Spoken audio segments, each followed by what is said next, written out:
আল্লাহর নবী বলেন, দুনিয়াতে সব মহা সম্পদ, এর মধ্যে দামি সম্পদ হলো নেককারিনী মহিলারা।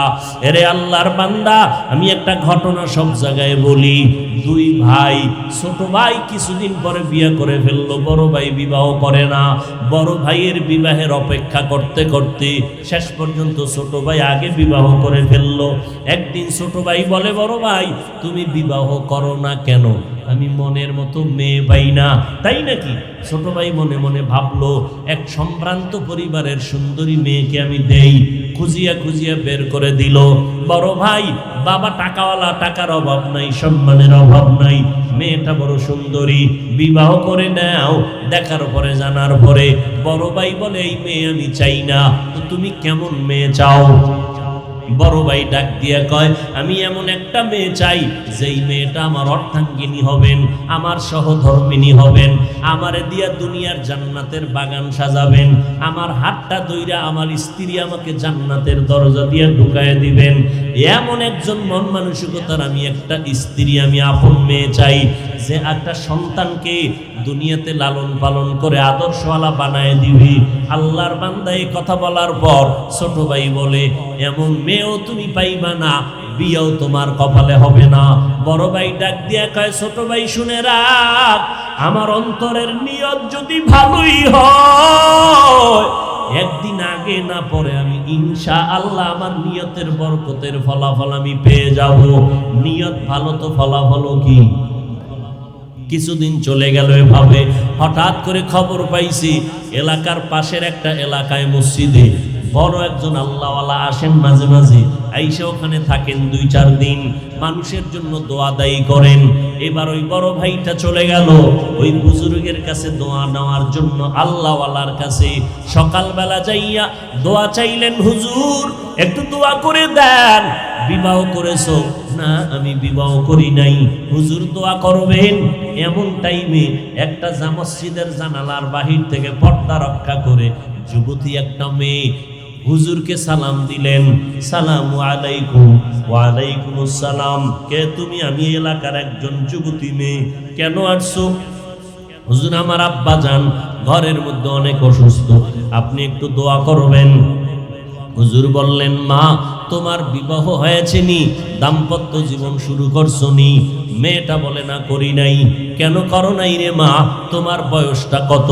বলে, বয়স আমার সীমানার অতিক্রম হতে চলছে, বিয়ে কেন বসো না? মেয়েটা ডাক দিয়া কয়, হুজুর মনের মতো যুবক ছেলে পাই না। কেমন ছেলে তুমি চাও? বলে, আমি একটা এমন ছেলে চাই যেই স্বামী হইয়া আমার হাতটা ধরে আমার জান্নাতের ভিতরে ঢুকায় দিবে, আর একটা সন্তান আমাকে দিবে, যে সন্তান দুনিয়ার মানুষকে জান্নাতের পথে ডাকবে। এইবার যুবক ছেলেটা ওই যুবতী মেয়ের কথা শুনিয়া ওই বড় ভাই আল্লাহওয়ালার পাশে বসে কয়, হুজুর বেয়াদবি মাফ করবেন, আমিও বিবাহ করি না, এমন একটা মেয়ে আমি আশান্বিত, একটু যদি আপনি মধ্যস্থা হইয়া ব্যবস্থা করে দেন, আমি মেয়েটাকে বিয়ে করতে রাজি। খবর নিয়ে দেখলো আর্থিক অবস্থা তেমন ভালো না। আল্লাহর বান্দা বলে, আমার অর্থের দরকার নাই, আমার দিনদারি দরকার। আমি টাকা চাই না, আমি জান্নাতের বাগান সাজাইতে চাই। জান্নাতের বাগান সাজাইতে টাকা লাগে না, আমলের ময়দান লাগবে, আমলওয়ালা মহিলা লাগবে। এবার বিবাহ হইয়া গেল, স্বামী আর স্ত্রী দুজন এক মনের হয়ে গেল। ফজরের নামাজ পড়ে যে আগে উঠবে, স্বামী উঠলে স্ত্রীকে ডাকে, স্ত্রী ঘুম থেকে উঠলে স্বামীকে ডাক দেয়। এইভাবে নামাজটা পড়ে। দুনিয়া সব একদিক, তার আল্লাহর মোহব্বত আর ইবাদত আর একদিক। নামাজ পড়ে পড়ে রাতের বেলা দুজন দোয়া করে, আল্লাহ এমন একটা সন্তান তুমি আমাদের দাও যেই সন্তানের মাধ্যমে হাজারো মানুষ দিনের পথ খুঁজে পাবে, দুনিয়ার মানুষ দিনের লাইনে আসবে। আল্লাহ পাক রব্বুল আলামিন স্বামী আর স্ত্রীর চোখের পানি কবুল করেছেন, একটা নেককার সন্তান দান করলেন। আব্বা আম্মা কষ্ট করে সন্তানটারে বড় বানাইলেন। সন্তানটাকে বড় বানাইয়া যখন উপযুক্ত বয়সে হয়ে গেল, আল্লাহ পাক রব্বুল আলামিন খেদমতের রাস্তা খুলে দিলেন। ওই সন্তান এমন বীর পুরুষ হয়ে গেল। এক সময় আল্লাহ তার এত শক্তি দান করলেন, সিরিয়া মিশর হাতের মুঠায় নিয়ে নিলেন। বাইতুল মাকদিস জেরুজালেম ওই বেঈমানদের হাত থেকে মুসলমান ওই বান্দা হস্তগত করে ফেললেন। জালেম বেঈমানের জুলুম থেকে বাইতুল মাকদিসকে হাতে নিয়েছেন বীর পুরুষ। ইতিহাসের পৃষ্ঠায় আজও তার নাম স্মরণ করে সারা দুনিয়াবাসী। গুগলের মধ্যে নামটা লেখা সার্চ দাও, ওই সন্তান আর কেউ নাই, সুলতান সালাউদ্দিন আইয়ুবী রহমাতুল্লাহি আলাইহি। কেমন মায়ের সন্তান! এরে আম্মা জানেরা, সন্তান ভালো না খারাপ হবে মায়ের আদর্শের কারণেই হবে। এজন্য আম্মা জান, সন্তানকে ডাক্তার বানাবেন, ইঞ্জিনিয়ার বানাবেন, খবরদার বেয়াদব বানাবেন না। সন্তান যেন আলেমেরকে কষ্ট না দেয়, আপনার সন্তানের আদর্শ আর ব্যবহারে যেন মুরব্বীরা কষ্ট না পায়, আপনার সন্তানের আচরণে বন্ধু বান্ধবেরা কষ্ট না পায়।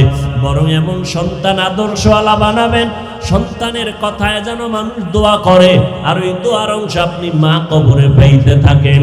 এরে নবীর উম্মতের দল, এই জন্য মুআয ইবনে জাবাল বলেন, আল্লাহ ভালো আমল চায়, বেশি আমল চায় না। তবে ভালো আমলের জন্য 4টা গুণ লাগবে। 1 নাম্বার গুণ লাগবে ইলম, 2 নাম্বার গুণ লাগবে বিশুদ্ধ নিয়ত, 3 নাম্বার গুণ লাগবে ধৈর্য। ধৈর্য না থাকলে বান্দা আমলে আগাইতে পারবে না। ধৈর্য না থাকলে বান্দা নামাজে দীর্ঘ টাইম দাঁড়ায় থাকতে পারবে না, সেজদায় গিয়ে সময় ব্যয় করতে পারবে না। ধৈর্য না থাকলে বাতিলের মোকাবেলাও করা যাবে না। এজন্য আল্লাহ কোরআনে বলেন, ধৈর্য ধারণ করে যারা করবে আমি তাদের 2টা পুরস্কার দান করব। একটা দুনিয়ায় আর একটা আখিরাতে দান করব। ইন্নাল্লাহা মা'আস সাবিরিন, দুনিয়ার পুরস্কার আমি আল্লাহ তার সাথী হয়ে যাব। আখিরাতের পুরস্কার ইন্নামা ইউওয়াফাস সাবিরুনা আজরাহুম বিগাইরি হিসাব, আমি আল্লাহ ধৈর্য ধারণকারীকে বিনা হিসাবে জান্নাত দিয়ে দিব। দাওয়াত ও তাবলীগের যিনি বাণী ইলিয়াস রহমতুল্লাহ আলাই, তিনি মক্তবে যাইতেন, একটা লাঠি হাতে নিয়ে যাইতেন। কি ব্যাপার, লাঠি হাতে নিয়ে যাও কেন? ইয়ামান থেকে সিলেটের জমিনে শাহজালাল রহমতুল্লাহ আলাই আসলেন কালেমার দাওয়াত নিয়ে। মাথায় পাগড়ি, এক হাতে তসবিহ আর এক হাতে একটা লাঠি। লাঠি কেন নিলেন? কাউকে আঘাত করার জন্য না, কারণ মুসলমান এমন ইসলাম ধর্ম পালন করে যে ধর্মটা সন্ত্রাসী শিখায় না, বরং মানুষকে শান্তি দেয়। সন্ত্রাস দমন করার হাতিয়ারের নাম ইসলাম। ইসলাম সন্ত্রাসী ধর্ম না, ইসলামের অনুগামী মুসলমানরা সন্ত্রাসী মুসলমান না। কিন্তু হাতে লাঠি কেন? এর একমাত্র কারণ হলো এক অন্ধ বুড়ি। কি বুড়ি?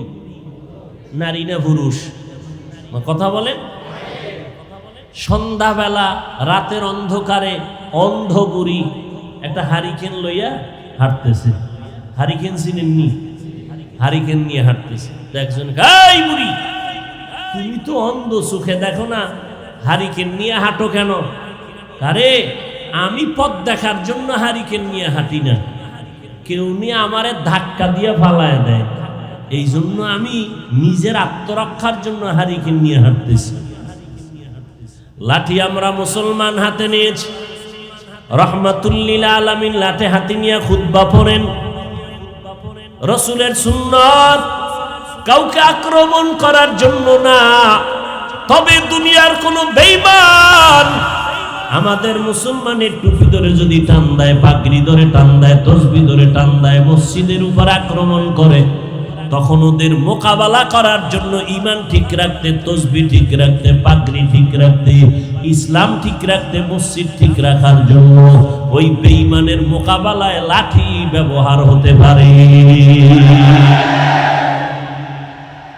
ইসলাম কারো উপরে আক্রমণ করে নাই। আক্রান্ত হওয়ার পরে কোনো বান্দাকে ছেড়েও দেওয়া হয় নাই। ওরে নবীর উম্মতের দল, যতই পিছন দিকে আগাও না কেন, মুসলমান কাউকে কিছু বলে না, কিছুই বলে না। ওই গৌর গোবিন্দ সিলেটের জমিনের ইতিহাস বড় নাজুক ইতিহাস। শাহজালালের তরবারি হাতে না যুদের নামাজ আর চোখের পানি গৌর গোবিন্দের 12টা বাজায় দিয়েছে। আল্লাহর কাছে সিজদায় পড়ে দোয়া করো, 5 বেলার নামাজ পড়ে দোয়া করো, হে আল্লাহ আমরা তোমার গোলাম, আমার ভাইয়ের উপরে আক্রমণ, তুমি তো নমরুদকে ধ্বংস করেছো, ফেরাউনকে ধ্বংস করেছো, ওই আল্লাহ এখনো আছে না নাই? আরে নবীর উম্মতের দল, আল্লাহর কোরআন বুকে লাগাও, নবীর সুন্নতের মালা গলায় লাগাও, সেজদায় পড়ে কাঁদো, চোখের পানি বৃথা যাবে না। আল্লাহ পাক রব্বুল আলামিন ওই বেঈমানদের ধ্বংস করার জন্য একটা সেকেন্ডও লাগবে না।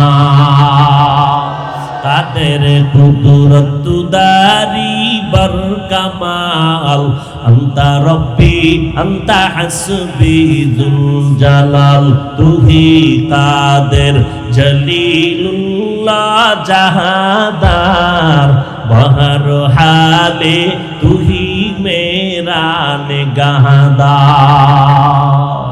तकबीर हो ज़बां पे सारा खालिक अकबर, अल्लाह का नारा से हो कल्बों पे मुनव्वर। तकबीर हो ज़बां पे सारा खालिक अकबर, अल्लाह का नारा से हो कल्बों पे मुनव्वर। अल्लाहु अकबर हो, अल्लाहु अकबर, अल्लाहु अकबर बोलो, अल्लाहु अकबर, अल्लाहु अकबर हो, अल्लाहु अकबर, अल्लाहु अकबर बोलो, अल्लाहु अकबर। यहूद नसारा से परेशान नहीं मुमीन, हर वक्त गुजरते मुकाबला में फिलिस्तीन। यहूद नसारा से परेशान नहीं मुमीन, हर वक्त गुजरते मुकाबला में फिलिस्तीन। बहते हैं खून आंखों से पानी, हम तो बेखबर, अल्लाह का नारा से हो कल्बों पे मुनव्वर। तकबीर हो ज़बां पे सारा खालिक अकबर, अल्लाह का नारा से हो कल्बों पे मुनव्वर। अल्लाहु अकबर हो, अल्लाहु अकबर, अल्लाहु अकबर बोलो, अल्लाहु अकबर, अल्लाहु अकबर हो, अल्लाहु अकबर, अल्लाहु अकबर बोलो, अल्लाहु अकबर। जमी मेरे अल्लाह मेरा हम सच्चा मुसलमान, एक हाथ में तलवार एक हाथ में कुरान। जमी मेरी अल्लाह मेरा हम सच्चा मुसलमान, एक हाथ में तलवार एक हाथ में कुरान। तबत नहीं जालिम को भी कामयाब हो एक बार, अल्लाह का नारा से हो कल्बों पे मुनव्वर। तकबीर हो ज़बां पे सारा खालिक अकबर, अल्लाह का नारा से हो कल्बों पे मुनव्वर। अल्लाहु अकबर हो, अल्लाहु अकबर, अल्लाहु अकबर बोलो, अल्लाहु अकबर, अल्लाहु अकबर हो, अल्लाहु अकबर, अल्लाहु अकबर बोलो, अल्लाहु अकबर। तकबीर हो तकबीर, अल्लाहु अकबर, अल्लाह का नारा से हो कल्बों पे मुनव्वर। क़िबला हमें काबा भी हमें, क़िबला हमें काबा भी हम, अल्लाह के कसम दुश्मन को जरा छोड़ने ही तैयार रहो हरदम।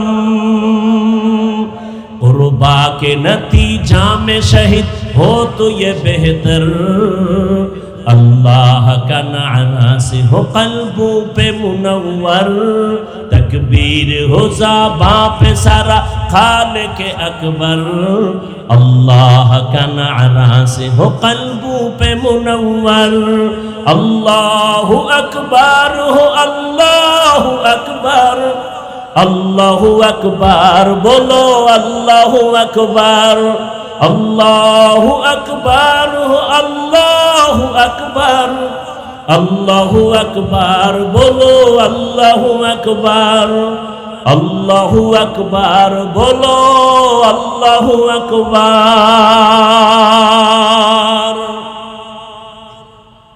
এরে নবীর উম্মত আশিক, আল্লাহ পাক রব্বুল আলামিন কামিয়াবির জন্য রাস্তা খুলে রাখছেন। তবে বান্দা আমলের লাইনে মজবুতি অর্জন করো। আমলটা মজবুত করার জন্য তুমি ইখলাস নিয়ে আগাও। শাহজালাল রহমাতুল্লাহ আলাইহি কামিয়াবির দরজা খুঁজে পেলেন। ওই বিপক্ষের গৌর গোবিন্দ ধ্বংস হয়ে গেল, মুসলমানের বিজয় হয়েছে। যুগে যুগে মুসলমানের বিজয় হয়েছে, আমাদের পিছপা হওয়ার কোনো চিন্তা নাই। আল্লাহ পাক রব্বুল আলামিন বলেন, আমলের ময়দানটাকে সুন্দর করে নাও। আমলের মাধ্যমে তুমি দোয়া করবা, আমি আল্লাহ রহমতের দরজা দিয়া বিজয়ের পতাকা উড়ানের ব্যবস্থা করে দিব। এরে নবীর উম্মতের দল, আমলের মধ্যে নেক আমল বেশি বেশি করবা। আমলটা যেন ইখলাসের সাথে হয়। বদ আমল দুই প্রকার, ফাহশা আর মুনকার। মুনকার এমন বদ আমল, যেই আমলগুলো বুঝার জন্য দলিল লাগবে, সমাধান হবে না দলিল ছাড়া। যেমন সিজদা করা, এটা একটা সওয়াবের কাজ না, গুনার কাজ। এই জোরে বলেন, সিজদা করা নেকের কাজ। কিন্তু এই সিজদা যদি আল্লাহকে না দিয়ে কেউ গায়রুল্লাহকে দেয়, গুনাহ হবে না সওয়াব হবে? জোরে বলেন। সিজদা কার জন্য?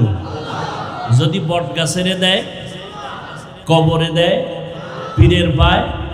কিন্তু যারা দেয়, এরকম লোক আসেনি চট্টগ্রাম? কম না বেশি? যারা দেয় এরা কি গুনাহ মনে করে দেয়? আপনি যদি বলেন এটা গুনাহ, বলে কেন? বলে এটা শিরিক। কেন শিরিক? বলো দলিল দাও। মানবে না, দলিল দাও। বলে কেন শিরিক বলেছো? দলিল। আপনি বলবেন ইবাদতের সিজদা আল্লাহ ছাড়া আর কাউকে দেওয়া যাবে না, হারাম। আপনাকে পাল্টা জবাব দিবে, আমরা যে মাজারে সিজদা দেই, পীরের সিজদা দেই, এটা ইবাদতের সিজদা দেই না, এটা সম্মানের দেই, তাজিমান, তাজিমের সিজদা দেই। আপনাকে আবার যুক্তি পেশ করবে কোরআন থেকে, সম্মানের সিজদা আমরা নতুন দেই না। দলিল নাও। আদম আলাইহিস সালামকে আল্লাহ অর্ডার করছেন, ফেরেশতারা সম্মানের সিজদা করো। ইউসুফ নবীকে তার মা বাবা, তার ভাইয়েরা সিজদা করেছে সম্মানের। এবার আপনি কি জবাব দিবেন? আপনি যদি পাল্টা প্রশ্ন করেন, এই মাজারে সিজদা দেনেওয়ালা ভাই, তুমি যে আদম নবীর দলিল দিলা, ইউসুফ আলাইহিস সালামের দলিল পেশ করলা, বলো তুমি আদমের উম্মত না ইউসুফের উম্মত, নাকি আখিরি নবীর উম্মত? কি বলবে? মুসা নবীর উম্মত। বলবে হ্যাঁ আমি আখিরি নবীর উম্মত, শেষ নবীর উম্মত। এবার বলতে হবে, এরে মূর্খ ভাই, আমার নবী মুহাম্মদ সাল্লাল্লাহু আলাইহি ওয়াসাল্লামের আদর্শের ভেতরে কিয়ামত পর্যন্ত আল্লাহ ছাড়া ইবাদতের হোক আর সম্মানের হোক, কাউকে সিজদা দেওয়া জায়েজ নাই। যদি আমার আল্লাহ ছাড়া অন্য কাউকে সম্মানের সিজদা দেওয়া জায়েজ হইতো, তাহলে দুনিয়াতে সবার পীরের থেকে বড় পীর আমার নবী, বড় বড় মুহাদ্দিস থেকে আমার নবী বড় কোনো তুলনা নাই। ইমামুল আউয়ালিন আল আখিরিন বাহরে সদকা রহমাতাল লিল আলামিন সাইয়্যিদুল কাউনাইন খাতমুল মুরসালিন আখির আমদ বুদে ফখরুল আউয়ালিন। আমার নবীর থেকে দামি কোন পীর আসেনি চট্টগ্রামে? নাই। খুব একমত সবাই। এই চট্টগ্রামের মানুষ, আমার নবীজির থেকে বড় পীর কেউ আছে? বড় মুফতি সাহেব, বড় মুহাদ্দিস? নাই। সবাই একমত। দুনিয়াতে দরবার শরীফ আছে না নাই? মদিনাতুল মুনাওয়ারা থেকে বড় দরবারের নাম কি? কথা বলেন, ভাববেন এক মিনিট নাকি? সরাসরি সত্য কথা বলতে বাজে কেন? মদিনাতুল মুনাওয়ারা থেকে বড় দরবার আছে কেন? আজমির শরীফ, মাইজবান্ডার শরীফ, আরো কত কত শরীফ। মদিনা শরীফ থেকে দামি কোন দরবার দুনিয়াতে মাজার আছে না নাই? বলো, নবী মুহাম্মদুর রাসূলুল্লাহ সাল্লাল্লাহু আলাইহি ওয়াসাল্লামের মাজার থেকে দামি মাজার কোনটা? সবাই বলেন। ঈসা নবীর মাজার, ইব্রাহিম নবীর মাজার, মুসা নবীর মাজার। এরে নবীর উম্মতের দল, তিনটা কথায় সবাই একমত, আমার নবীর থেকে বড় কোনো পীর বুজুর্গ আউলিয়া নাই, আমার মদিনা শরীফ থেকে দামি কোনো দরবার নাই, নবীর মাজার থেকে দামি কোনো মাজার নাই। এরে নবীর উম্মতেরা, একজন মুসলমান দাঁড়াইয়া বলো, আমার নবীকে সম্মান করতে গিয়া দুনিয়াতে নবীর 63 বছর হায়াতে কেউ সেজদা দিছেনি নবীরে? ইন্তেকালের পর ১৫০০ বছর হয়ে গেল, আমার নবীর মাজারে কোনো সেজদা দিছেনি, ঢোল বাজায়নি, মোমবাতি জ্বালায়নি। ওরে বাজারে মোম জ্বালাইলে যদি আল্লাহ খুশি হয়, বড় একটা মোম অর্ডার করে আগে মদিনার মাজারে জ্বালাও। পীরের দরবারে গরু দিলে যদি মনে করো সওয়াব হবে, অনেক সওয়াব তো মদিনার দরবারে উট, দুম্বা, গরু, ভেড়া, বকরি দিয়া দাও। বাবা দেওয়া যাবে নি, সেজদা দেওয়া যাবে নি।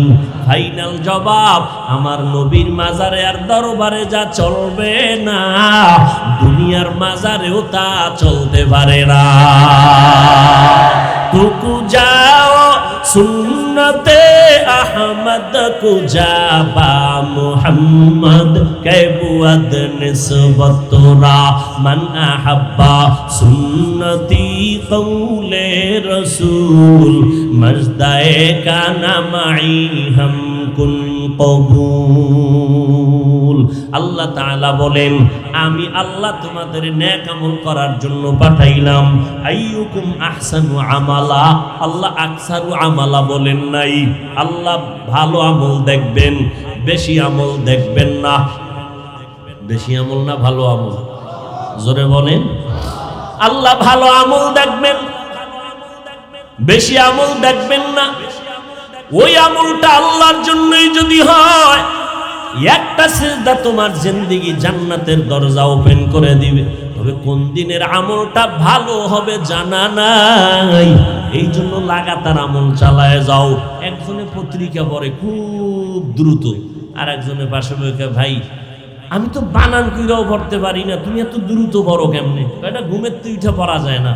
বহু আগের থেকে এটার উপরে কষ্ট করে মেহনত করে এই অক্ষরগুলো শিখতে হয়, লিখতে হয়, কত চক সিলেট ভেঙ্গেছি, এক পর্যায়ে এখন আমি দ্রুত পত্রিকা পড়তে পারি। ঠিক তেমনি ভাবে আপনি সেজদায় ঢুকলেই দিলটা আল্লাহর দিকে যাবে না। এরকম করতে করতে করতে করতে আমল করতে করতে এক সময় আপনার মুহাব্বত আল্লাহর জন্য হবে। এক সিজদা জীবনের আপনার সফলতা এনে দিবে, দুনিয়াতে শান্তি, পরকালে জান্নাত। বেদাতি ভণ্ডরা কি বলে? নামাজ পড়ো মুসল্লি, নামাজের কি রাখো ডর, যেই নামাজে জান্নাত পাবি সেই নামাজ কোথায় তোমার? ওই নামাজ পড়ে লাভ কি? যেই নামাজে জান্নাত পাওয়া যাবে না, পড়লে নামাজ একবারই পড়ুন, যেই নামাজে জান্নাত পেয়ে যাব। একবারও পড়মু কায়া জীবনে নামাজই পড়ে না, আজরাইল এসে তার জীবনটা নিয়ে গেল। না রে বাবা না, জীবনের নামাজ ঠিক করার জন্য মেহনত চালাও, করতে করতে একদিন ঠিক হয়ে যাবে। করতে করতে বান্দার অন্তর সোজা হবে, আমল বন্ধ করা যাবে না। আমলটা আল্লাহর জন্য যেদিন হয়ে যাবে, সেদিন জান্নাতের দরজা খুলে যাবে। চেষ্টা করতে থাকো রে বান্দা। বাচ্চাটা হাঁটতে পারে না, এক কদম দুই কদম দিয়ে হাঁটা শিখাইতে থাকো, এক সময় হাঁটবেই না, দৌড়াইতে থাকবে। দৌড়াইয়া প্রতিযোগিতায় সবার থেকে 1 নাম্বার হবে। আর যদি তারে হাঁটা না শিখাইয়া দৌড়ানোর প্রতিযোগিতায় লাগায় দাও, কিয়ামতের আগে দৌড়ের প্রতিযোগিতায় পাশ করতে পারবে না। আগে হাঁটা শিখাও, শিখাইতে শিখাইতে বান্দা দৌড়ানো শিখবে। প্রতিযোগিতা 1 নাম্বার হবে। আমলের লাইনে মেহনত লাগাও, 5 বেলার নামাজ বন্ধ করা যাবে না, নবীর তরিকা মতে চলতে হবে। আল্লাহ পাক বলেন আমি বেশি আমল দেখব না, উত্তম আমল দেখব, ভালো আমলটা আমার কাছে গ্রহণ হবে। পয়গম্বরের একজন সাহাবী মুআয ইবনে জাবাল রাদিয়াল্লাহু আনহু বলেন যেই আমলের মধ্যে 4টা গুণ পাওয়া যাবে ওই আমলটা হবে একমাত্র ভালো আমল, এছাড়া আমল আর কবুল হবে না। 4টা গুণওয়ালা আমল হবে ভালো। এই 4 গুণের মধ্যে 1 নাম্বার গুণের নাম হলো ইলম। 1 নাম্বার গুণের নাম কি? নামাজ পড়া যেমন ফরজ, নামাজের পদ্ধতি জানাটাও ফরজ। পদ্ধতি জানা লাগবে না? না, একজনে পদ্ধতি না জাইনে নামাজে দ্বারা আল্লাহু আকবার দুরূদ শরীফ পড়া শুরু করলো, বইয়ে ভরমুখা খাড়াইয়াই ভরি, সবসময় তো খাড়ায় নবীরে সালাম দিই, তাহলে নামাজেরটাও খাড়াই ভরি আর বইয়ে দুরূদ পড়ার দরকার নেই। আবেগলা আশিকে রাসূল আছে না নেই? নামাজ পড়া যেমন ফরজ, নামাজের পদ্ধতি শিখাও ফরজ। এজন্য পয়গম্বরের সাহাবী মুআয ইবনে জাবাল রাদিয়াল্লাহু তাআলা আনহু বলেন ওই আমলটা আল্লাহর কাছে ভালো বলে কবুল হবে যে আমলের মধ্যে 4টা গুণ থাকবে। 1 নাম্বার গুণের নাম হলো ইলম। ইলম আসার পথ 2টা, একটা হলো উস্তাদ আর একটা হলো কিতাব। একটার নাম রিজালুল্লাহ আর একটার নাম কিতাবুল্লাহ। আল্লাহর প্রতিনিধি দল, আল্লাহর পক্ষ থেকে দেওয়া কিতাব, আল্লাহর প্রতিনিধি দলের মধ্যে ব্যক্তি যারা, শ্রেষ্ঠ ব্যক্তি রহমাতুল লিল আলামিন। আর আল্লাহর দেওয়া কিতাবের মধ্যে শ্রেষ্ঠ কিতাব হলো কোরআনুল কারীম। কোরআন আছে, নবী নাই। এখন কোরআন শিখার ওস্তাদ পাবো কই? কিয়ামত পর্যন্ত নবী আর আসবেন না। আবু বকরকে পাবো না, ওমরকে পাবো না, ওসমান আলীকে পাবো না, কোন সাহাবায়ে কেরামরে পাবো না রাদিয়াল্লাহু আনহুম আজমাইন। আবু হানিফাকে পাবো না, ইমাম বুখারীকে আর কখনো পাবো না, ইমাম মুসলিমকে আর পাবো না। বড় বড় বড় বড় যারা আমাদের দিল সোজা করে দিতেন, দেখলেই হাজারো চিল্লানো লাগতো না। 20 মিনিট বয়ান করছি, মোহাব্বতে দিলটার তালা খুলে গেছি। এই বয়ানের আয়োজন করলো এক জায়গায় মাহফিল, এলাকার কিছু নেতারা কয় এখানে কোনো মাহফিল দেওয়া হবে না, এবার হাটহাজারীর হুজুর আসবে, কয় না আসতে দেওয়া হবে না। সবাই চুপচাপ, মাহফিল বন্ধ হয়ে গেল। হুজুরে মনে কষ্ট পাইয়া মাওলার কাছে মোনাজাত দিলেন রুমের মধ্যে, মসজিদে বয়া। পরের বছর ওই নেতার একজন মারাত্মক মাস্তান গিয়া কয় হুজুর মাফ করে দেন, আপনি যেদিন বলবেন আমার এলাকায় যাবেন সব খরচ আমি দিব। এরকম আল্লাহওয়ালা যাদেরকে দেখলে মানুষের অন্তর সোজা হয়ে যাইতো, দিলটা নরম হতো, চোখে পানি আসতো, এক এক করে সব আমাদের থেকে বিদায়। আমরা কিয়ামত পর্যন্ত আর আমরা নবী সাহাবায়ে কেরাম কাউকে পাবো না। কিয়ামত পর্যন্ত যাদেরকে দেখে আমাদের দিলটা সোজা করব, জান্নাতের টিকিটটারে ফাইনাল ভাবে নিব, এরা আমাদের মাথার তাজ। এরা হবে একটা দল, 2 দল হবে না। এই দলটার নাম একমাত্র শুধুমাত্র কেবলমাত্র উলামায়ে আহলে হক। উলামায়ে আহলে হক এরা নবীর ওয়ারিস, এদের মাধ্যমে জান্নাতের পথ খুঁজো। নবীর তরিকার লাইনটা খুঁজিয়া নিজে আমলের ময়দানে আগাও, ইলম অর্জন করো ওলামায়ে কেরাম থেকে। ওলামা বহু বচন, তার এক বচন হলো আলেম। ইলম শিখলে আলেম হওয়া যায়। কেমন? কোরআন হাদিসের ইলম শিখছি, এজন্য তিনি আলেম। আল্লাহ তাকে মোহাব্বতের নজরে নবীর মাধ্যমে বলেছেন এরা নবীর ওয়ারিস, আম্বিয়ায়ে কেরামের। টাকা পয়সার ওয়ারিস না, এরা ইলমে নববী, ইলমে ওয়াহির ওয়ারিস। উলামা থাকো, তাদেরকে দেখে নিজের জিন্দেগি সুন্দর করে নাও। বিরোধিতা করবা না, কপাল খুলতে সময় লাগবে না। উলামায়ে আহলে হকের অনুসরণ করো, তাদেরকে দেখে দেখে কোরআনের ইলম অর্জন করো। মুআয ইবনে জাবাল নবীর সাহাবী রাদিয়াল্লাহু আনহু বলেন আল্লাহর কাছে ওই আমলটা বেশি প্রিয়, বেশি ভালো যেই আমলের মধ্যে 4টা গুণ থাকবে। 1 নাম্বার গুণের নাম ইলম, 2 নাম্বার গুণের নাম বিশুদ্ধ নিয়ত।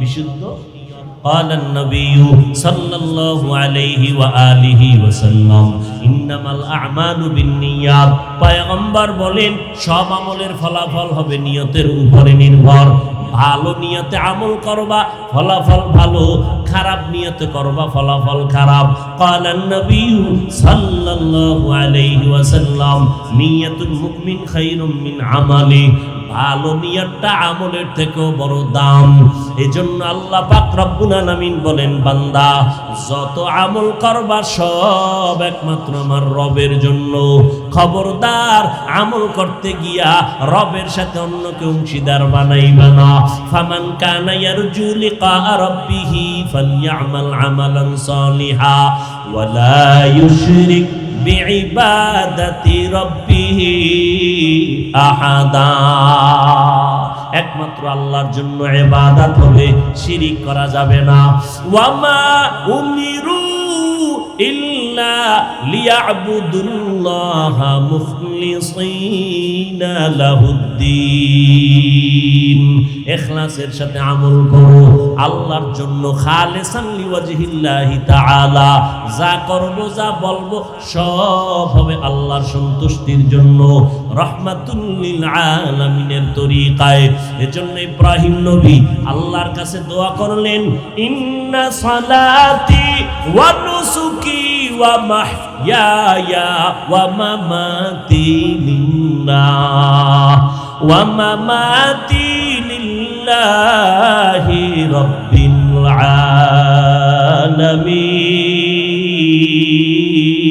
আলামিন আমার নামাজ আমার কুরবানি আমার বেঁচে থাকা মরে যাওয়া কার জন্য জোরে বলেন একমাত্র আল্লাহর জন্য ব্যবসা করি কার জন্য ও ব্যবসায়ী ভাইরা আল্লাহর জন্য যদি ব্যবসা করেন এই ব্যবসা আপনাকে জান্নাতে নিবে এই লেখাপড়া করেনওয়ালা ডাক্তারি পড়েন ইঞ্জিনিয়ারিং পড়েন লেখাপড়াটা যদি আল্লাহর জন্য হয় লেখাপড়া জান্নাতে নিবে বলে আমি ডাক্তারি কেমনে আল্লাহর জন্য পড়ব আপনার অন্তরে নিয়ত রাখবেন আমি মুসলমানের সন্তান আমি ডাক্তার হইয়া বেঈমানের মোকাবেলায় দাঁড়ায় যাব সারা দুনিয়ার বেদুর্মীরা বেঈমানেরা যদি হঠাৎ করে বলে মুসলমানের চিকিৎসা সেবা বন্ধ করে দাও ঔষধ সরবরাহ বন্ধ করে দাও মুসলমানের আমরা চিকিৎসা দিব না আমগো মুসলমান ডাক্তারেরা দাঁড়াইয়া বেঈমানের মোকাবেলায় বলবা এ জগতের বেঈমানের দল তোরা যদি আমগো মুসলমানের চিকিৎসা না দাও আমাদের কোনো পেরেশানি নাই ইনশাআল্লাহ আমাদের মুসলমানের চিকিৎসার জন্য আমরা মুসলমান ডাক্তারেরাই যথেষ্ট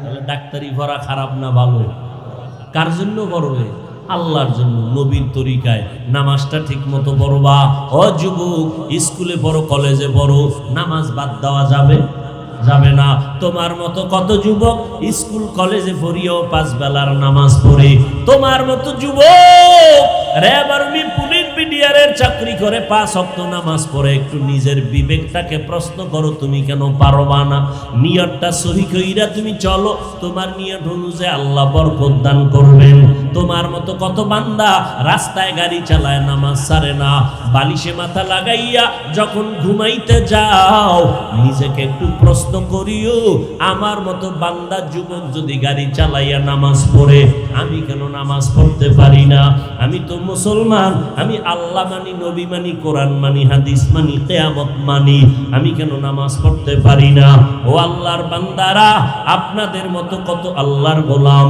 চাকরি করে নামাজ পড়ে ব্যবসা করে নামাজ পড়ে নদীর মধ্যে মাছ ধরে নামাজ ছাড়ে না কৃষি কাজ করে গামছা বিছাইয়া নামাজ পড়ে নামাজ বাদ দেয় না আপনি কেন পারবেন না এরে পর্দার আড়ালের আম্মা জানেরা আপনাদের মতো কত মা এই এলাকায় অভাব নাই 5 বেলার নামাজ পড়ে তাহাজ্জুদ পড়ে এই জমিনে মায়ের এত সম্মান আমার আল্লাহ নবীর মাধ্যমে বাড়ায় দিয়েছেন কিয়ামতের আগের দিন পর্যন্ত দুনিয়ার কোনো চালাক যদি বলে আমরা আলাদা করে নারীর মর্যাদা বাড়াবো বাড়াতে পারবে না চালাকি করলে নারীদের সম্মান হবে না হবে নারীরা অপমান কারণ যত সম্মান দেওয়ার আমার আল্লাহ নারীদেরকে দিয়েছেন। নারীরা নবীদের মায়ের মতো মা, সাহাবায়ে কেরামের মায়ের মতো মা, আলেমদের মায়ের মতো মা। এই স্টেজে কত আলেম মাওলানা হয়ে গেল, মাথায় পাগড়ি দেওয়া হলো, কোরআনের হাফেজ হয়ে গেল, মাথায় পাগড়ি। কিয়ামতের ময়দানে আল্লাহ তাদেরকে ডাকবেন।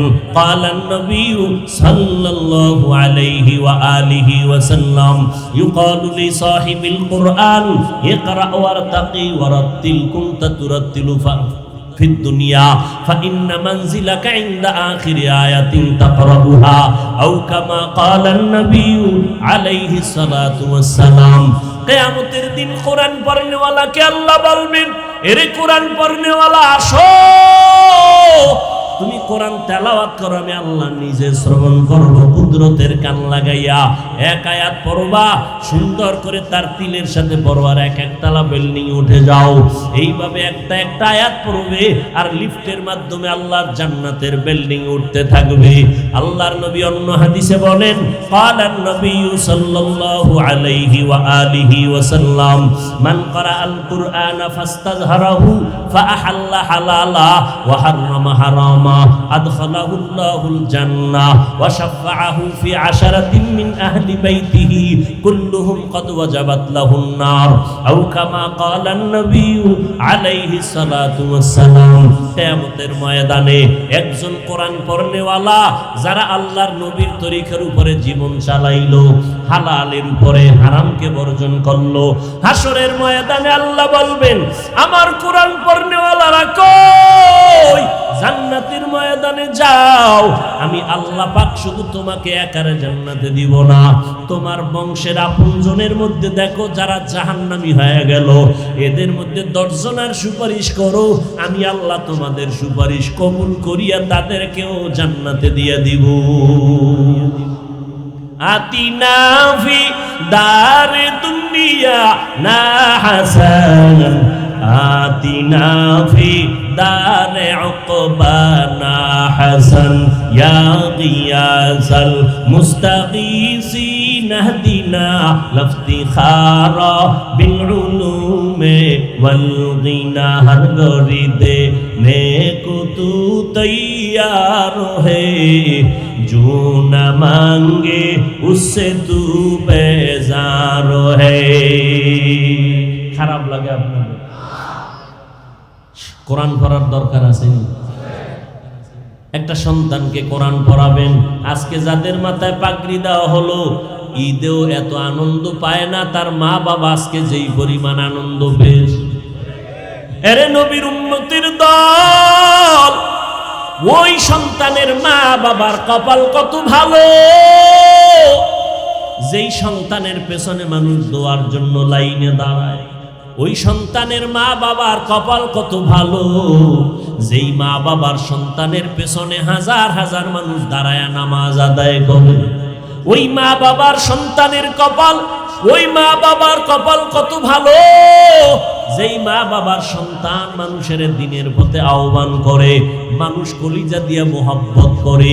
এর একটা দোয়ার অংশ আব্বা আম্মা কিয়ামত পর্যন্ত কবরে পাইতে থাকবেন। এরে আম্মা জানেরা, সন্তান ভালো হওয়া খারাপ হওয়া নির্ভর করে আম্মা জানের আদর্শের উপরে। ইমাম গাজালি রাহমাতুল্লাহ আলাইহি বলেন, প্রত্যেকটা সন্তানের জন্য মা হলো প্রাথমিক শিক্ষিকা। নবীও বলেন, ক্বালান নবিয়্যু সাল্লাল্লাহু আলাইহি ওয়া আলিহি ওয়া সাল্লাম আদ-দুনিয়া কুল্লুহা মাতা ওয়া খায়রু মাতা'id দুনিয়া লিমরাতুস সালিহা। আল্লাহর নবী বলেন, দুনিয়াতে সব মহা সম্পদ, এর মধ্যে দামি সম্পদ হলো নেককারিনী মহিলারা। এরে আল্লাহর বান্দা, আমি একটা ঘটনা সব জায়গায় বলি। দুই ভাই, ছোট ভাই কিছুদিন পরে বিয়ে করে ফেললো, বড় ভাই বিবাহ করে না। বড় ভাইয়ের বিবাহের অপেক্ষা করতে করতে শেষ পর্যন্ত ছোট ভাই আগে বিবাহ করে ফেললো। একদিন ছোট ভাই বলে, বড় ভাই তুমি বিবাহ করো না কেন? আমি মনের মতো মেয়ে পাই না। তাই নাকি? ছোট ভাই মনে মনে ভাবলো, এক সম্ভ্রান্ত পরিবারের সুন্দরী মেয়েকে আমি দেই।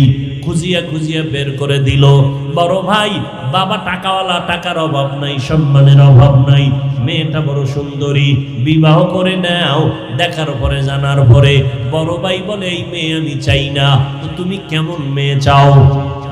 বড় ভাই ডাক দিয়ে কয় আমি এমন একটা মেয়ে চাই যেই মেয়েটা আমার অর্ধাঙ্গিনী হবেন, আমার সহধর্মিনী হবেন, আমারে দিয়া দুনিয়ার জান্নাতের বাগান সাজাবেন, আমার হাতটা ধইরা আমার স্ত্রী আমাকে জান্নাতের দরজা দিয়ে ঢুকায় দিবেন। এমন একজন মন মানসিকতার আমি একটা স্ত্রী, আমি আপন মেয়ে চাই যে একটা সন্তানকে দুনিয়াতে লালন পালন করে আদর্শওয়ালা বানায় দিবি। আল্লাহর বান্দা এই কথা বলার পর ছোট ভাই বলে এমন মেয়েও তুমি পাইবা না, বিয়েও তোমার কপালে হবে না। বড় ভাই ডাক দিয়া কয় ছোট ভাই শুনে রাখ, আমার অন্তরের নিয়ত যদি ভালোই হয়, একদিন আগে না পরে আমি ইনশাআল্লাহ আমার নিয়তের বরকতের ফলাফল আমি পেয়ে যাব। নিয়ত ভালো তো ফলাফল কি? কিছুদিন চলে গেল এভাবে। হঠাৎ করে খবর পাইছি এলাকার পাশের একটা এলাকায় মসজিদে বড় একজন আল্লাহওয়ালা আসেন মাঝে মাঝে, আইসা ওখানে থাকেন 2-4 দিন, মানুষের জন্য দোয়া দায়ী করেন। এবার ওই বড় ভাইটা চলে গেল ওই বুজুর্গের কাছে দোয়া নেওয়ার জন্য, আল্লাহওয়ালার কাছে। সকালবেলা যাইয়া দোয়া চাইলেন, হুজুর একটু দোয়া করে দেন। বিবাহ করেছো? না আমি বিবাহ করি নাই। হুজুর দোয়া করবেন। এমন টাইমে একটা মসজিদের জানালার বাহির থেকে পর্দা রক্ষা করে যুবতী একটা মেয়ে হুজুরকে সালাম দিলেন, সালামু আলাইকুম। ওয়ালাইকুম আসসালাম। কে তুমি? আমি এলাকার একজন যুবতী মেয়ে। কেন আসছো? হুজুর আমার আব্বা যান ঘরের মধ্যে অনেক অসুস্থ, আপনি একটু দোয়া করবেন। হুজুর বললেন মা তোমার বিবাহ হয়েছে নি, দাম্পত্য জীবন শুরু করছো নি? মেয়েটা বলে না করি নাই। কেন করো নাই রে মা? তোমার বয়সটা কত? বলে বয়স আমার সীমানার অতিক্রম হতে চলছে, বিয়ে কেন বসো না? মেয়েটা ডাক দিয়া কয় হুজুর মনের মতো যুবক ছেলে পাই না। কেমন ছেলে তুমি চাও? বলে আমি একটা এমন ছেলে চাই যেই স্বামী হইয়া আমার হাতটা ধরে আমার জান্নাতের ভিতরে ঢুকায় দিবে, আর একটা সন্তান আমাকে দিবে যে সন্তান দুনিয়ার মানুষকে জান্নাতের পথে ডাকবে। এইবার যুবক ছেলেটা ওই যুবতী মেয়ের কথা শুনিয়া ওই বড় ভাই আল্লাহওয়ালার পাশে বসে কয় হুজুর বেয়াদবি মাফ করবেন, আমিও বিবাহ করি না, এমন একটা মেয়ে আমি আশান্বিত, একটু যদি আপনি মধ্যস্থা হইয়া ব্যবস্থা করে দেন আমি মেয়েটাকে বিয়ে করতে রাজি। খবর নিয়ে দেখলো আর্থিক অবস্থা তেমন ভালো না। আল্লাহর বান্দা বলে আমার অর্থের দরকার নাই, আমার দিনদারি দরকার, আমি টাকা চাই না, আমি জান্নাতের বাগান সাজাইতে চাই। জান্নাতের বাগান সাজাইতে টাকা লাগে না, আমলের ময়দান লাগবে, আমলওয়ালা মহিলা লাগবে। এবার বিবাহ হইয়া গেল, স্বামী আর স্ত্রী দুজন এক মনের হয়ে গেল।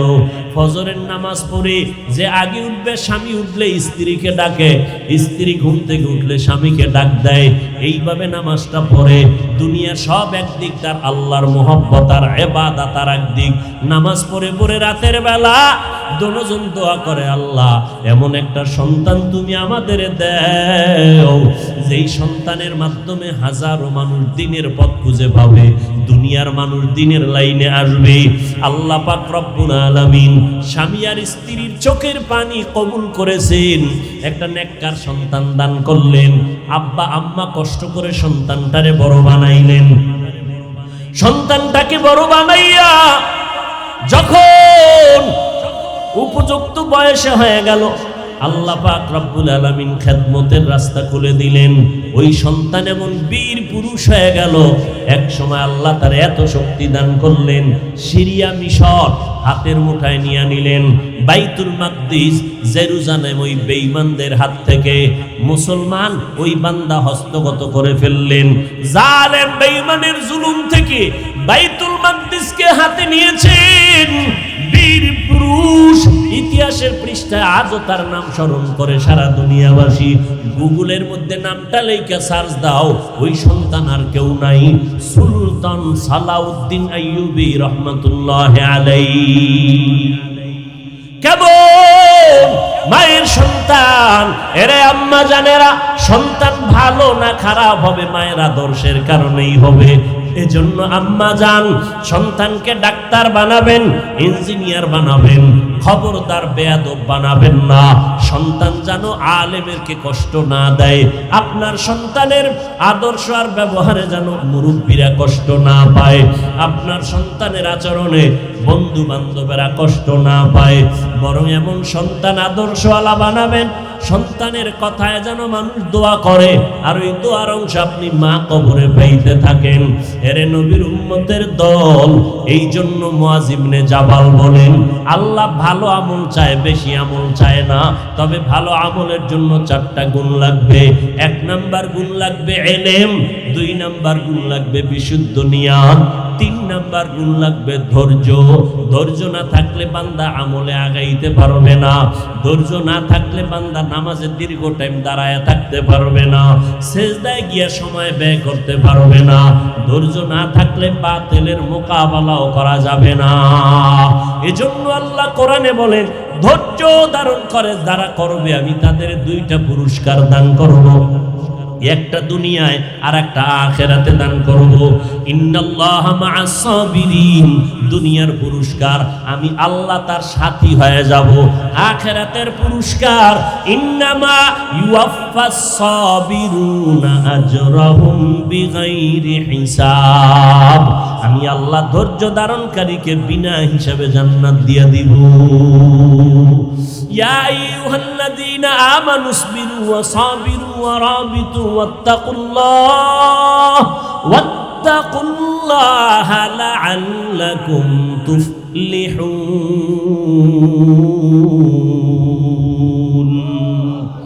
ধৈর্য ধারণ করো, ধৈর্যের উপরে মজবুত হয়ে থাকো, না হয় কামিয়াবি হতে পারবে না। আল্লাহ ধৈর্যের গুণ আমাদের দান করেন, সাবিরিনদের অন্তর্ভুক্ত হওয়ার তৌফিক দান করেন, আমিন। মুআয ইবনে জাবাল বলেন, আল্লাহর কাছে আমলটা কবুল হওয়ার জন্য 4 গুণের 4র্থ নাম্বার গুণের নাম হলো ইখলাস। ইখলাস মানে আমি যা করব, যা বলবো কার জন্য? আল্লাহর জন্য। আমি আল্লাহর সন্তুষ্টির জন্য বয়ান করব, আল্লাহর সন্তুষ্টির জন্য বয়ান শুনব। কাউকে মোহাব্বত করব আল্লাহর মোহাব্বতের জন্য, কাউকে দুশ্মন মনে করব তাও আল্লাহকে খুশি করার জন্য। এই নিয়তে বান্দা অল্প আমলও যদি করো, নাজাতের দরজা খুলে যাবে।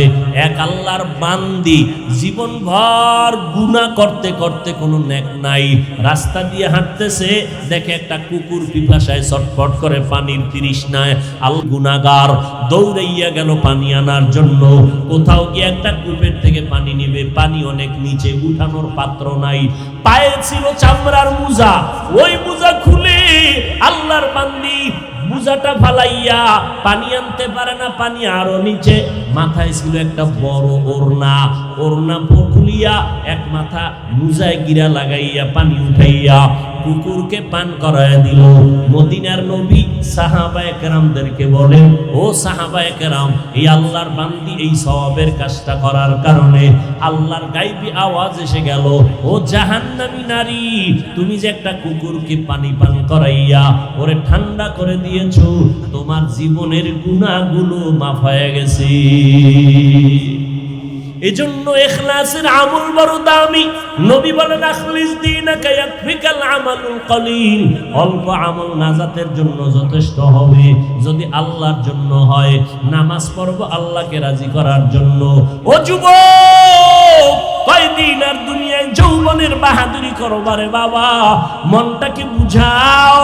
তোমার মতো যুবক স্কুল কলেজে পড়ে, নামাজ পড়ে, তুমি কেন পারো না? কয়দিন আর বাহাদুরি করো বারে বাবা, এমন একটা দিন নেই যুবকের লাশের খবর নাই। আজকে থেকে তওবা করে নাও, আর আল্লাহকে বেজার করবা না। আল্লাহকে মনে মনে ডাকো আর বলো, হে মালিক, এই ময়দানে আমার মতো গুনাহগার কেউ নাই। জীবনে গুনাহ করে করে হাত 2টা নাপাক করে ফেলেছি, চোখ 2টা নাপাক করে ফেলেছি, কত গীবত গালাগালি করিয়া জবানটা নাপাক করেছি। আয় আল্লাহ, আজকে থেকে গুনার থেকে তওবা করে নিব, আর নামাজ ছাড়ব না, বেপরদায় চলব না, মা বাবাকে কষ্ট দিব না, ওলামায়ে কেরামের বিরোধিতা করে গুনাহগার হব না, নবীর তরিকা মেনে চলব, ওলামায়ে কেরামের পরামর্শ নিয়া আল্লাহর হুকুম মতো চলব। হায়াতের মালিক আমার আল্লাহ, ইজ্জতের মালিক আল্লাহ, রিজিকের মালিক আমার আল্লাহ, অতএব আল্লাহকে বেজার করব না। আজকে করোনা গেল, দুনিয়াটা একেবারে ঠান্ডা হয়ে গেল, বড় বড় বাহাদুরেরা মাথা নত করে দিল। স্কুল বন্ধ, করোনায় কলেজ বন্ধ, ব্যবসা বন্ধ, চাকরি বন্ধ। তাকাইয়া দেখছুনি রে চট্টগ্রামের মুসলমানেরা, কোরআনের একটা মাদ্রাসাও বন্ধ হয় নাই। হেফাজতের মালিক কে? অতএব আল্লাহর বান্দারা, তুমি স্কুলে পড়ো, কলেজে পড়ো, চাকরি করো, ব্যবসা করো, আর আমার মাওলাকে ভুলে যাইও না। নবীর তরিকারে জবাই করবা না, পাক্কা নিয়ত করো মরে গেলে যাব, আল্লাহ আমাকে ইজ্জত দেওয়ার মালিক, সম্মান দেওয়ার মালিক, রিজিক দেওয়ার মালিক। আজকে থেকেই তওবা করে নিব, আর নামাজ ছাড়ব না। পিছনে যত নামাজ বাদ দিয়েছি আজকে থেকে তওবা করলাম, নামাজ ছাড়ব না, বেপরদায় চলব না। তবে এটাও সত্য কথা, সবার কপালে তওবা নসিব হবে না। আমার নবীকে দেখার পর যাদের জন্য জাহান্নামের আগুন হারাম হয়ে যাবে, অথচ আবু জাহাল নবীরে দেখলো, বয়ান শুনলো, কালেমা পড়ে নাই। আর ওমরের মতো বান্দা নবীর কল্লা কাটতে আইসা কালেমা পড়ে মুসলমান হয়ে গেল। এই জমিনে আবু জাহালের মতো শক্ত অন্তরের কিছু মানুষ থাকবে, হাজারো বয়ানে তাদের দিল নরম হবে না। বাইরে গিয়া তারা সমালোচনা করে করে গুনার পাল্লা ভারী করবে। আর ওমরের মতো মেজাজ নিয়ে কেউ ময়দানে ঢুকবে, ঢুকার পরে আল্লাহর বান্দার যখন মরণের কথা স্মরণ হয়ে যাবে, আল্লাহর আযাবের কথা স্মরণ হবে, গুনার কথা স্মরণ হবে, তখন দিলটা নরম হয়ে যাবে। নিজে নিজে আল্লাহকে একা একা ডেকে বলবে, আল্লাহ আমার মতো মনে হয় যেন গুনাহগার এই এলাকায় আর কেউ নাই। মা বাবারে কত কষ্ট দিলাম, ওলামায়ে কেরামেরে কত কষ্ট দিলাম, কত আপনজনরে কষ্ট দিলাম, আমার কথা কত খারাপ, আমার হাত দুইটা কত খারাপ, মানুষের উপকার করে নাই, শুধুই ক্ষতি করলো। আমার জবান মানুষের ক্ষতি করলো, উপকার করতে পারে নাই। আমার জীবনটা কি এতই খারাপ, আমি মানুষ হিসাবে তো কোনো মানুষের উপকার করতে পারলাম না। ও আল্লাহ, আজকে থেকে তওবা করে নিলাম, মরিয়া গেলে যাব, আর কোনোদিন কারো ক্ষতি করব না, আর কোনোদিন কারো ক্ষতির চিন্তাও করব না, দেশের বিরুদ্ধে, জাতির বিরুদ্ধে ষড়যন্ত্র করব না, নবীর তরিকা মেনে চলব। এই রকম পাক্কা নিয়ত নিয়ে যদি বান্দা তওবা করে, আমার আল্লাহ এতটা দয়াময়, একটা সেকেন্ডে বান্দার জীবনের গুনাহ মাফ করে দিবেন।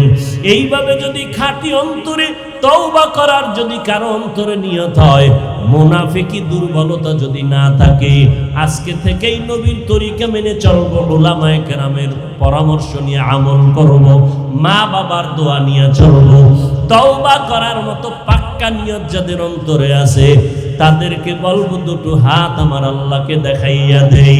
আয় আল্লাহ, হাতগুলো কবুল করে নেন, তওবা কবুল করে নেন, তওবার উপরে মজবুত হইয়া চলার মতো তৌফিক দান করেন, আমিন। আলহামদুলিল্লাহি রাব্বিল আলামিন, والصلاة والسلام على سيد الأنبياء والمرسلين وعلى آله وأصحابه أجمعين يا أرحم الراحمين يا أرحم الراحمين يا أرحم الراحمين رب ارحمهما كما ربياني صغيرا اللهم إنك عفو كريم تحب العفو فاعف عنا اللهم إنا نسألك رضاك والجنة ونعوذ بك من سخطك والنار اللهم إنا نعوذ بك من البرص والجنون والجذام وسيء الأسقام ও দয়ার মালিক, গুনার বোঝা নিয়ে আপনার দরওয়াজায় হাজির। গুনার কারণে দিলটা নাপাক, পাথরের মতো শক্ত, চোখে পানি নাই রে আল্লাহ। আয় আল্লাহ, এ ময়দানটা কত দামি ময়দান, আপনার খাস ওলিদের সাজানো এই বাগান। আয় আল্লাহ, কত আপনার খাস ওলিদের কদমেই মাটিতে পড়েছে রে আল্লাহ।